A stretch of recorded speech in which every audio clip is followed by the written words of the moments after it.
आशा ने बेटे को गांव से बाहर भेजा और बेटे ने शहर जाते ही नौकरी के साथ साथ शादी भी कर ली और अपनी बीवी के साथ शहर में ही रहने लगा। पर जब माँ को पता चला कि उसके बेटे विवेक ने शादी कर ली है तो उससे रहा नहीं जाता और वो अपने बेटे को फ़ोन करती है। बेटा, तूने तो शादी कर ली और खुद शहर में बस गया। कभी माँ के बारे में सोचा ही नहीं। आज तक मैं अपनी बहू से मिल भी नहीं पाई हूँ। माँ फिक्र मत करो, अब बहुत जल्दी अपनी बहू से मिल लोगी। अरे रहने दे।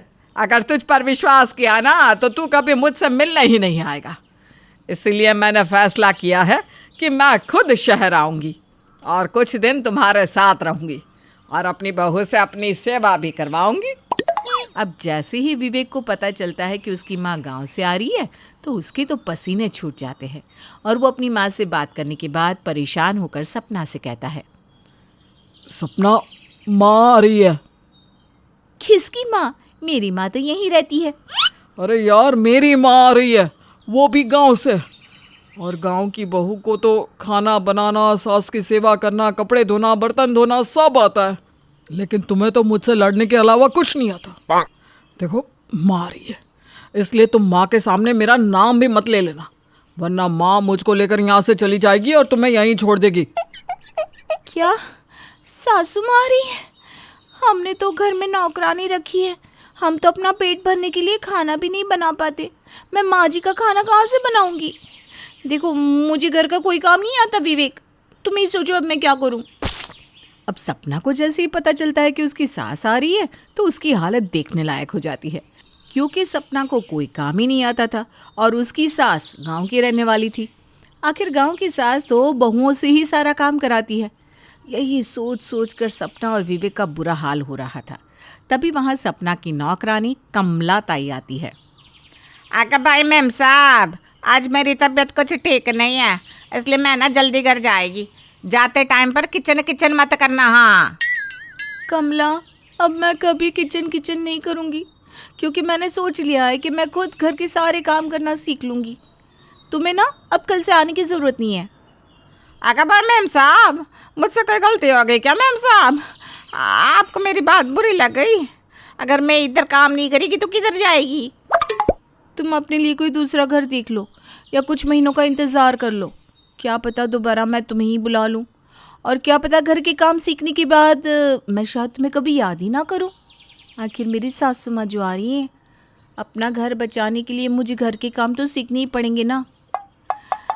तुमने घर का काम वैसे बहुत अच्छा किया मेरे लिए, अब जाओ और कल से मत आना। हाँ, इतना बोलकर सपना अपने पास वाली पड़ोसन के घर जाती है और अपनी दुख भरी कहानी उससे बताती है। विनीता यार, अब तू ही कुछ कर सकती है। तू तो एक परफेक्ट बहू है जो अपनी सास, ससुर, पति, बच्चे, ननद सबको संभालना अच्छे से जानती है। मैं तो यहाँ अपने पति को ही नहीं संभाल पाती, सास को कैसे संभालूंगी? और मेरी सास ना गांव से है, अगर मुझसे एक भी गलती हुई तो कोई विवेक को लेकर अपने साथ ना चले जाए। मैं कितना ही क्यों ना लड़ लूं, पर मुझे विवेक के साथ ही रहना है। सास के आने का इतना डर किसी के अंदर मैं पहली बार देख रही हूँ। अरे पर तू फिक्र मत कर, तू ना बिल्कुल सही घर में आई है। मैं तुझे घर का एक एक काम करना सिखा दूंगी, छोटी से छोटी, बड़ी से बड़ी हर चीज़ मैं तुझे चुटकियों में सिखा दूंगी। विनीता की बात सुनकर सपना का डर थोड़ा कम होता है और उसकी परेशानी भी अब कम हो जाती है। अब अगले ही दिन से विनीता सपना के घर जाकर उसे घर की साफ सफाई करना सिखाती है। माफ़ करना सपना, लेट हो गई, पर क्या करूँ, मेरे घर में भी तो काम रहता है ना। पर तेरे घर को देखकर तो लग ही नहीं रहा कि तूने किसी भी काम को हाथ लगाया है। अगर मैं घर के काम खुद करना जानती तो तुझे थोड़ी ना बुलाती। अब जल्दी से बता कैसे क्या करना है। विनीता सपना को सबसे पहले झाड़ू लगाना और घर की सफाई करना सिखाती है। कुछ देर बाद पोछा लगाना, और इस तरह से अब कभी विनीता सपना के घर जाकर उसे काम सिखाती तो कभी सपना खुद विनीता के घर जाकर काम सीखती। अरे वाह सपना, तुम तो बहुत कम दिनों में सारा काम सीख गई हो। अब जब तुम्हारी सास आएगी ना तो तुमसे बड़ी खुश हो जाएगी। यही तो चाहिए, अगले हफ्ते ही मेरी सास आ रही है। वैसे सब कुछ अच्छे से हो जाए और मेरी सास को ना शिकायत का कोई मौका ना मिले। सपना बहुत खुश थी ये सोचकर कि उसे घर का सारा काम करना आ चुका था। और अगले हफ्ते जैसे ही आशा अपने बहू के घर आती है तो सपना अपनी सास को खुश करने के लिए घर के कामों में लग जाती है और अकेली ही सुबह से शाम तक घर के काम करती और अपनी सास की सेवा भी। माँ जी, आज मैंने आपकी पसंद का खाना बनाया है। विवेक जी ने मुझे बताया था आपको खाने में क्या पसंद है। और ये खाना खाने के बाद मैं आपको आपकी दवाई दे दूंगी, उससे आप ना दूध के साथ ले लेना। हाँ बहू, मैं खा लूँगी दवाई और खाना भी, पर पहले विवेक को भी तो आने दे, फिर सब साथ में खाएंगे। ठीक है, जैसा आप कहें। वैसे विवेक जी ना थोड़ा लेट आएंगे। अरे कोई बात नहीं बहू, मैं अपने बेटे विवेक का इंतज़ार करने के लिए तैयार हूँ। अब आशा विवेक के आने का इंतज़ार करती है और विवेक के आने के बाद पूरा परिवार एक साथ बैठकर खाना खाता है। खाना खाने के बाद विवेक अपने कमरे में आराम करने के लिए चला जाता है, पर सपना सोने से पहले सारे बर्तन और रसोई की सफाई करने लगती है। ये देखकर आशा को बहुत गुस्सा आता है, पर वो कुछ नहीं कहती। और अगली सुबह भी जब आशा अपनी बहू को घर के काम करते हुए देखती है तो वो अपने बेटे पर गुस्सा करने लगती है। नालायक कहीं का, बहू क्या इस घर की नौकरानी है जो तो हर समय बहू से ही काम करवाता है? रात को भी मैंने देखा खाना खाकर आराम से तू सोने के लिए चला गया और मेरी बहू 12 बजे रात देर तक घर के काम करती रही।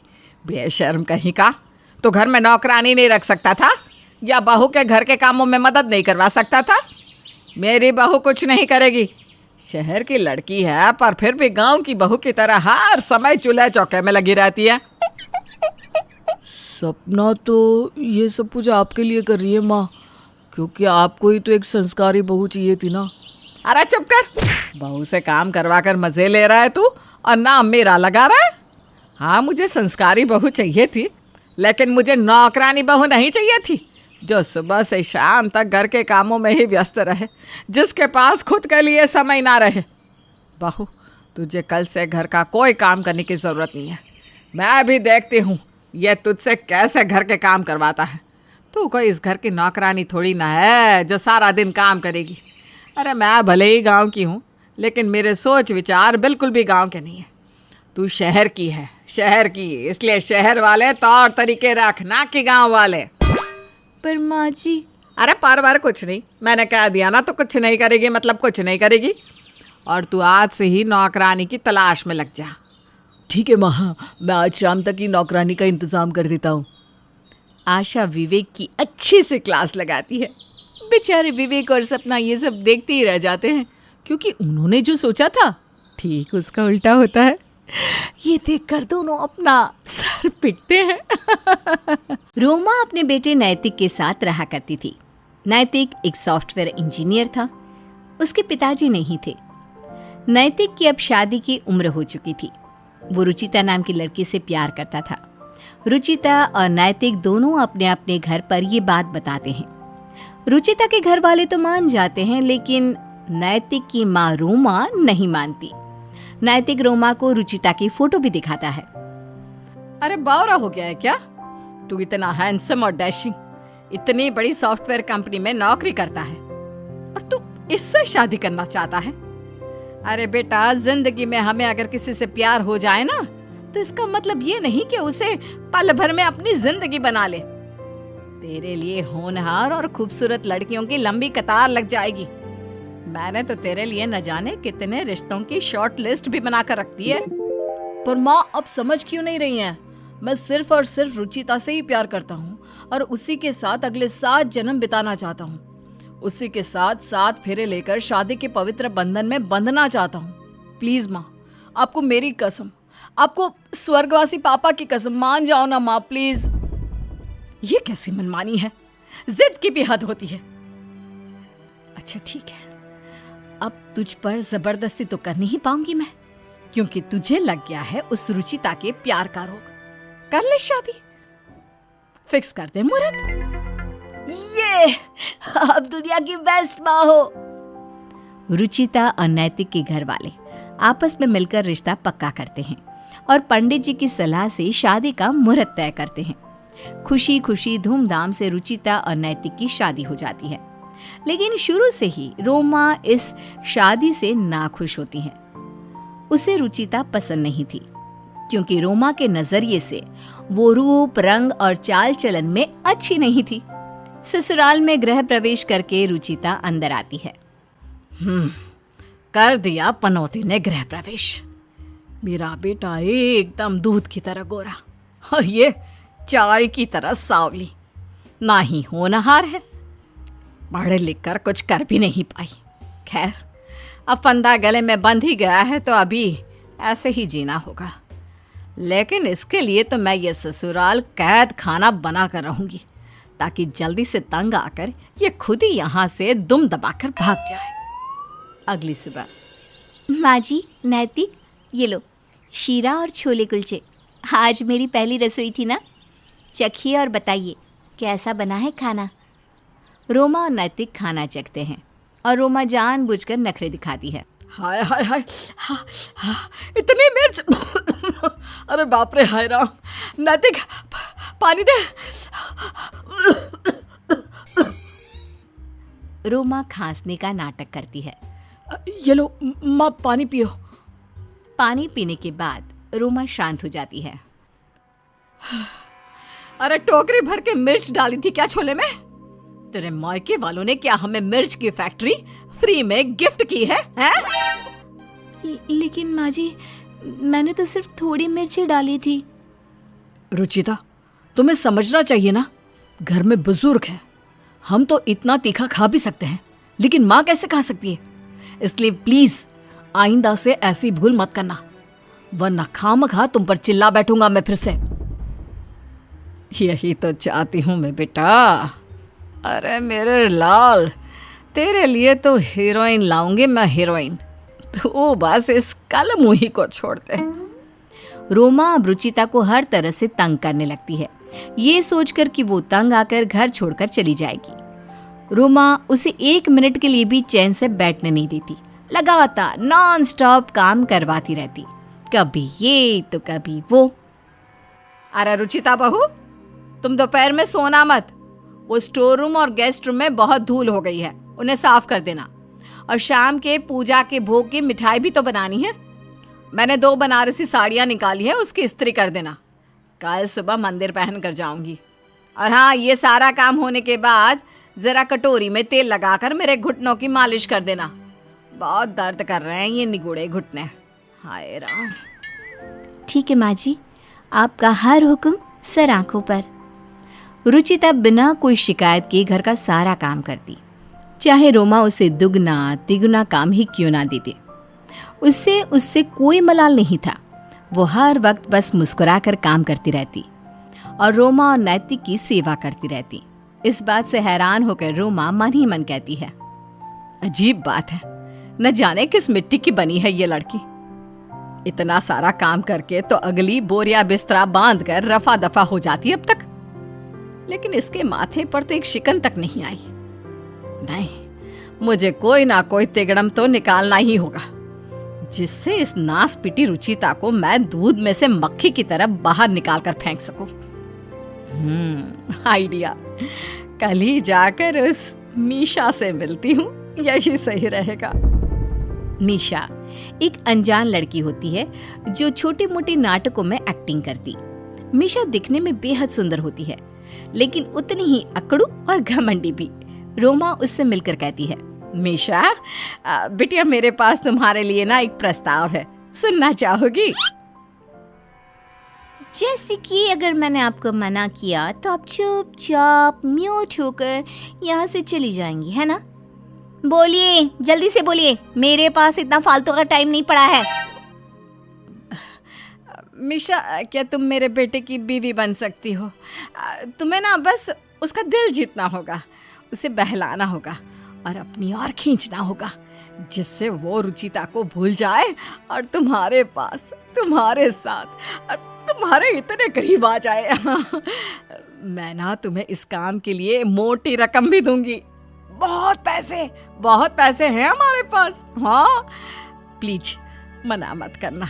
अरे लक्ष्मी को ठुकराते नहीं, पता है ना?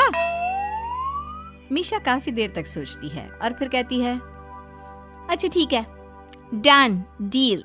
लेकिन ऐसा कितना पैसा दोगी आप मुझे, वो बहुत है ना आपके पास? अरे तू जितना कहेगी उतना दूंगी, बस चल अभी, बाद में बैठ के हिसाब किताब कर लेंगे। हाँ? रूमा मीशा को अपने घर ले आती है और मीशा को देखकर नैतिक और रुचिता दोनों सोच में पड़ जाते हैं। ये कौन है माँ? और ये सूटकेस और बैग? अरे नैतिक बेटा, ये है मीशा, मेरी आगरा वाली सहेली है ना, वो चंपा, उसकी बेटी।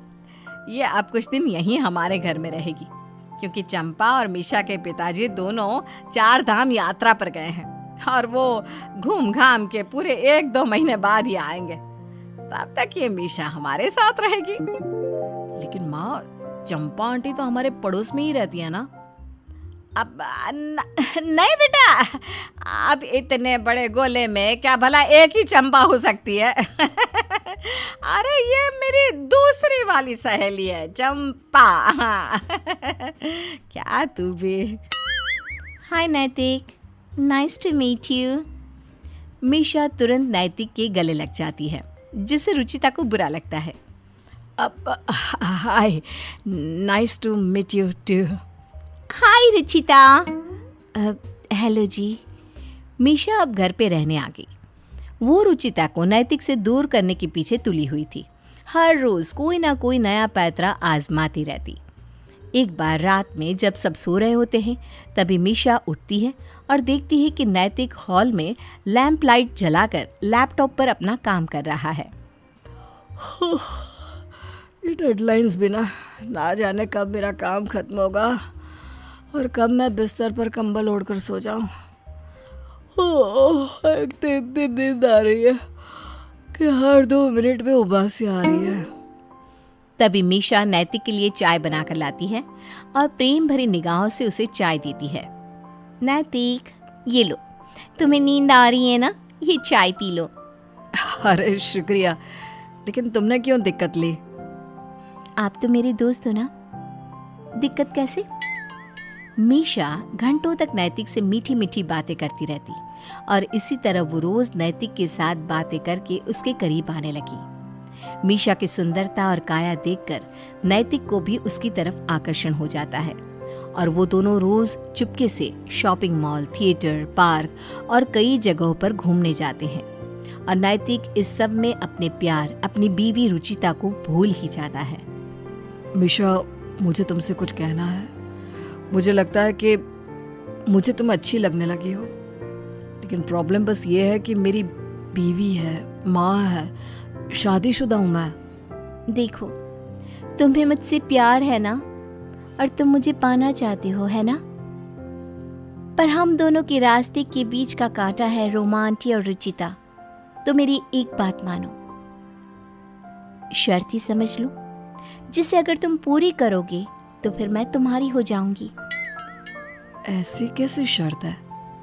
ऐसी शर्त जिससे ना रहेगा बास, ना बजेगी बांसुरी, प्रॉब्लम भी सॉल्व हो जाएगी। ऐसी कौन सी शर्त रखने वाली थी मीशा? आखिर कौन सी खिचड़ी पक रही थी इस बहू की सौतन के दिमाग में? क्या मीशा के प्यार में नैतिक अपनी बीवी को छोड़ देगा? सास ने लाई ये सौतन अब अपना खेल शुरू करने जा रही है। पिछले भाग में हमने देखा कैसे सास रोमा की लाई हुई सौतन मीशा के प्यार के जाल में नैतिक फंसता जाता है और जब वो इस बारे में मीशा से कहता है तब मीशा उसके सामने एक शर्त रखती है। अगर तुम्हें मुझे पाना है तो तुम्हें अपनी बूढ़ी माँ और अपनी उस बोरिंग बीवी को घर से बाहर निकालना होगा। ये है मेरी शर्त, मंजूर है तो कहो। मीशा की इस शर्त को सुनकर नैतिक हैरान हो जाता है। मीशा, ये तुम कैसी बात कर रही हो? मेरी माँ और रुचिता को मैं कैसे? अब एक साथ तो तुम 2 नाव में पाँव नहीं रख सकते ना नैतिक, इसलिए एक ही नाव चुननी होगी। मैं तुम्हारे साथ रहूंगी तो तुम्हें अपनी माँ और बीवी को छोड़ना होगा। न माँ न रुचिता, मुझे अकेले ही राज करना है। अब अच्छा, ठीक है, ठीक है। नैतिक घर जाकर रोमा और रुचिता के सामान को घर से बाहर फेंक देता है और उन दोनों को भी घर से बाहर निकाल देता है। नैतिक बेटा, तू ये क्या कर रहा है? तेरा दिमाग तो ठिकाने पर है ना? एकदम सही है मेरा दिमाग। और मैं अब मीशा के साथ अपनी बाकी की ज़िंदगी बिताना चाहता हूँ, क्योंकि मैं उससे प्यार करने लगा हूँ। और उसने कहा है कि इस रिश्ते से ना आप खुश होंगी और रुचिता का तो सवाल ही नहीं उठता, वो तो कभी नहीं मानेगी। इसलिए अब आप दोनों अपना अपना देख लो। इस सब से रोमा और रुचिता एकदम स्तब्ध और हक्का बक्का रह जाती हैं। अरे ऐसे कैसे? अरे तुझे नहीं पता बेटा, सच क्या है? मुझे कुछ जानना भी नहीं है माँ, प्लीज आप लोग जाइए अब यहाँ से। तुमने ये सही नहीं किया नैतिक, तुमने मुझे जीवन का सबसे बड़ा धोखा दिया है। रोमा और रुचिता वहां से निकलकर रास्ते पर भटकने लगती हैं और एक जगह पर बैठकर वो दोनों रोती हैं। रुचिता बहू, मुझे माफ कर दे। उस मीशा को मैं तेरी सौतन बनाकर ले आई थी, लेकिन उस करमजली ने तो मुझ पर ही उल्टा वार कर दिया और धोखा दिया। क्या मतलब? आप ये सब क्या कह रही हैं माँ जी? मुझे तो कुछ समझ में नहीं आ रहा। रोमा सारी कहानी रुचिता को बताती है कि कैसे वो मीशा को बुरे मकसद से सौतन बनाकर लाई थी, और ये सब सुनकर रुचिता बहुत दुखी होती है। मैं जानती हूँ मैंने बहुत गलत किया, लेकिन अब मुझे ठोकर मिल गई। सीख लिया मैंने सबक, क्योंकि उस डाकन ने तो खुद घर में प्रवेश कर लिया और हमें बेघर कर दिया। साथ ही साथ उसे तो मैंने पूरे पैसे भी दिए थे इतने दिनों की एक्टिंग के, और अब वो नैतिक के पैसे भी खा जाएगी। इसका मतलब मीशा नैतिक से प्यार नहीं करती और वो उनके पैसों के लालच में उन्हें फंसा रही है, प्यार का जाल बुनकर। और नहीं तो क्या। फिर तो हमें उसे सबक सिखाना होगा, और जैसे उसने हमें घर से बाहर निकाला है ना, वैसे ही उसे भी हम घर से बाहर निकालेंगे। माँ जी, आपने जो मेरे साथ किया वो तो बहुत गलत है, लेकिन आपको अपनी गलती का पश्चाताप हो चुका है और इसलिए मैं आपको माफ कर रही हूँ। हाँ बहू, अब हम सास बहू की टीम मिलकर उस सौतन को घर से बाहर निकालेंगे। रोमा और रुचिता ठान लेते हैं कि अब वो मीशा को नैतिक से दूर करके उसे उसके जीवन से और घर से बाहर निकालेंगे। वहीं मीशा नैतिक के पैसों का इस्तेमाल कर करके अमीर बनती ही जा रही थी। बेचारी रोमा और रुचिता अब दर दर भटक रही होंगी, धूप, बारिश और ठंड में। और मैं इस एसी वाले कमरे में नैतिक के पैसों से आराम फरमा रही हूँ। बेचारा नैतिक, वो तो अंधा हो गया है मेरे आकर्षण की जाल में। तभी मीशा को किसी का फोन आता है और वो फोन कॉल उठाती है। हेलो जान। हाँ मैं आ रही हूँ। आज तो उस छछुंदर निठल्ले नैतिक ने मुझे अपना क्रेडिट कार्ड ही दे दिया है। अनगिनत पैसे हैं उसकी बैंक अकाउंट में। आज तो हम मस्त थिएटर हॉल में जाकर पिक्चर देखेंगे और किसी मॉल में जाकर ढेर सारी शॉपिंग करेंगे। रोमा और रुचिता ये सारी बातें खिड़की से सुन लेती हैं और फिर वो दोनों मीशा का पीछा करती है और देखती है कि मीशा एक गुंडे मवाली जैसे आदमी से मिलती है जिसका नाम था पृथ्वी, जो मीशा का प्रेमी होता है। अरे वाह वाह वाह वाह, आज तो तुम कमाल का नूर ढा रही हो। चलो चलो फटाफट पिक्चर देखने चलते हैं। हाँ डियर, चलो हम ना कपल वाली सेल्फी भी खींचेंगे। पृथ्वी और मीशा दोनों थिएटर में चले जाते हैं और ये दृश्य देखकर रोमा और रुचिता दोनों भी दंग रह जाते हैं। हे भगवान, इस लड़के ने इतना बड़ा गेम खेला है। सच में क्या खिलाड़ी है ये अब नैतिक के पैसों से अपने गुंडे प्रेमी के साथ मजे कर रही है। लेकिन माँ जी, हम भी कोई अनाड़ी नहीं है। मैंने मीशा की सारी बातें फोन पर रिकॉर्ड कर ली थी और ये देखिए, ये उसके प्रेमी और उसकी फोटोज भी खींची है। अब हम ये सबूत नैतिक को दिखाएंगे। वाह बहू वाह, लगता है पिछले जन्म में तू पुलिस अफसरनी होगी। रोमा और रुचिता मीशा और पृथ्वी के पीछे घूमती हैं और पूरा दिन उसकी तस्वीरें खींचती रहती है, फिर चाहे वो शॉपिंग मॉल की हो या होटल की या पार्क की। रात में जब नैतिक घर आता है तभी वो मीशा के लिए एक डायमंड का नेकलेस सेट लाता है और उससे कहता है, देखो मीशा, मैं तुम्हारे लिए क्या लाया हूँ, डायमंड का necklace. Wow, thank you thank you thank you. ये तो मेरा सपना पूरा हो गया डार्लिंग।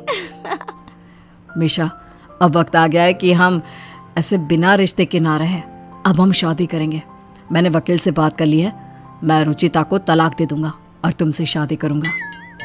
ये सुनकर मीशा एकदम से चौंक जाती है, घबरा कर कहती है, क्या शादी? देखो नैतिक, मैं ये डायमंड नेकलेस तो एक्सेप्ट कर सकती हूँ, लेकिन तुम्हारा ये शादी का प्रस्ताव, no no no no no. शादी करना ज़रूरी थोड़ी ना है, हम बिना शादी के भी तो रह सकते हैं। लेकिन मीशा, तुम्हें शादी करने में एतराज़ क्या है? तभी अचानक से वहाँ पर रोमा और रुचिता आ जाते हैं। क्योंकि इसका दिल तेरे लिए नहीं, इसके गुंडे मवाली बॉयफ्रेंड के लिए धड़कता है। ये देख सबूत। नैतिक, पूरी कहानी ये है कि मैंने इस नास पीटी को अपने घर लाया था। ये किसी चंपा मम्बा की बेटी नहीं है। इससे मैंने पैसे दिए थे घर पे रहकर तेरा दिल जीतने के लिए, क्योंकि मुझे रुचिता बहू नापसंद थी और तेरे लिए कोई खास अच्छी सुंदर लड़की की चाह थी मेरे मन में, और इसीलिए मैं इसे घर पर ले आई। लेकिन इस धोखेबाज ने तो मुझे भी रुचिता बहू के साथ साथ इस घर से और तेरे जीवन से बाहर निकाल दिया। और अब ये तेरे पैसों से अपने प्रेमी के साथ मिलकर रोज घूमती है, और ये दोनों तुझे लूट कर भागने ही वाले थे। अगर हमारी बातों पर भरोसा नहीं तो ये वॉइस रिकॉर्डिंग सुन ले और इन फोटोज को देख। नैतिक रिकॉर्डिंग और फोटो देखकर पूरी तरह से हैरान और चकित हो जाता है। वहीं मीशा के तो डर के मारे पसीने छूट रहे होते हैं। मुझे माफ़ कर दो माँ, मुझे अपने आप पर बहुत शर्मिंदगी महसूस हो रही है। रुचिता, तुम ही हो मेरा सच्चा प्यार। I am sorry. मैंने इस लुटेरी के झांसे में फंसकर न जाने आप दोनों के साथ कितना कुछ गलत किया। लेकिन नैतिक, ये सब झूठ है। देखो, मैं इसकी भी सफाई दे सकती हूँ। बस आप एक शब्द भी मत बोलना, और तुम कोई झाड़ू नहीं हो जो सफाई दोगी। तुमने पिछले कुछ दिनों में हम तीनों के बीच के रिश्ते बिगाड़े हैं। एक माँ को अपने बेटे से दूर किया, एक पत्नी को अपने पति से। बेशरम बेवकूफ औरत। अब नहीं, अब तो तुझे सजा मिलकर ही रहेगी। अभी पुलिस को फोन करती हूँ। नहीं नहीं नहीं, प्लीज पुलिस को फोन मत करो। मैं आज ही अपने गांव वापस चली जाती हूँ, और वादा करती हूँ फिर कभी अपनी शक्ल की अब परछाई तक नहीं पड़ने दूंगी। प्लीज मुझे जाने दो, हाथ जोड़ती हूँ मैं। रुचिता मीशा को जाने देती है और फिर, रुचिता बहू, आज तूने मुझे एक और सीख दे दी बेटा, कि इंसान की खूबसूरती उसकी अच्छाई और नेक स्वभाव में होती है। सिर्फ खुश क्या, बल्कि मैं तो खुद को बहुत भाग्यवान समझती हूँ कि मुझे तुझ जैसी बहू मिली, और मुझे तुम जैसी बीवी। तीनों की आंख खुशी से छलक पड़ती है, और इस हादसे के बाद इनके रिश्ते और भी मजबूत हो जाते हैं। रोमा और रुचिता का रिश्ता तीखे से मीठा हो जाता है, और वो दोनों सास बहू नहीं, एक माँ बेटी की तरह रहने लगती है। और रुचिता और नैतिक का टूटा हुआ रिश्ता भी फिर से जुड़ जाता है। और कुछ ही समय बाद रुचिता एक नन्ही सी प्यारी बेटी को जन्म देती है, और पूरा परिवार एक खुशहाल जीवन बिताता है।